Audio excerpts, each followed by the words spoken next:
ரசூலுல்லாஹ் ஒரு துஆ சொல்லி தந்தார்கள். புகாரியில் இந்த ஹதீஸ் வருகிறது.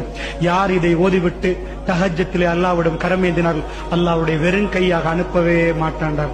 லா இலாஹ இல்லல்லாஹு வஹ்தஹு லா ஷரீக லஹு லஹுல் முல்கு வ லஹுல் ஹம்து வ ஹுவ அலா குல்லி ஷைஇன் கதீர் வல்ஹம்துலில்லாஹி வ சுப்ஹானல்லாஹி வ லா இலாஹ இல்லல்லாஹு வல்லாஹு அக்பர் வ லா ஹவ்ல வ லா குவத்த இல்லா பில்லாஹ் என்று யார் தஹஜ்ஜத்திலே எழும்பி 2 ரக்காத்துகள் தொழுதுவிட்டு அல்லாஹ்விடம் கையேந்தினார்கள், அல்லாஹ் மீது ஆணையாக அவரை வெறும் கையோடு அல்லாஹ் அனுப்ப மாட்டான் என்றார்கள் ரசூலுல்லாஹி ஸல்லல்லாஹு அலைஹி வஸல்லம். அல்லாஹ்வுடைய நல்லடியார்களே, அல்லாஹ் ரப்புல் ஆலமீன் முதல் வானத்துக்கு இறங்கி என்னுடைய அடிமைகளே நீங்கள் பாவ மன்னிப்பில் ஈடுபடுகிறீர்களா என்று கேட்கிறான் என்றால் அந்த மன்னிப்பில் ஈடுபடுவதற்கு நாங்கள் தயாரா?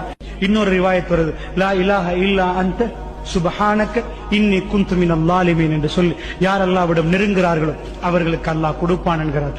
அதோடு ரசூலுல்லாஹ் மீது ஸலவாத்து சொல்லி நீங்கள் இந்த இரவுகளில் அல்லாஹ்விடம் நிறைய கேட்கலாம்.